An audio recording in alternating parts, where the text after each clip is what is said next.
You ask Tiger to calculate. This deals with finding the midpoint between 2 points. The midpoint between the 2 points is -24.5, -4.5.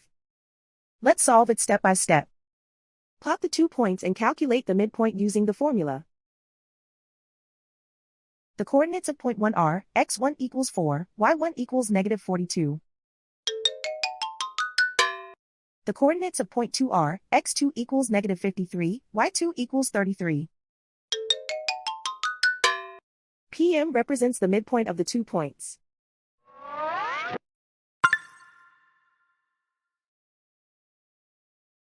Use the x values in the midpoint formula to find the midpoints x. x1 equals 4.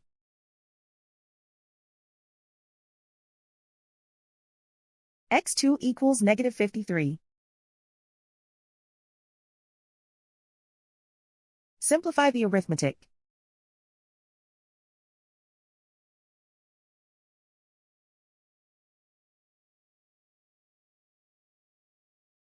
Use the y values in the midpoint formula to find the midpoints y. y1 equals -42. y2 equals 33.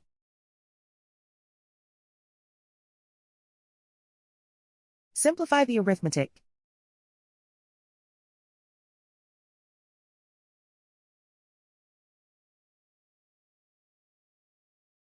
And so, the midpoint is -24.5, -4.5.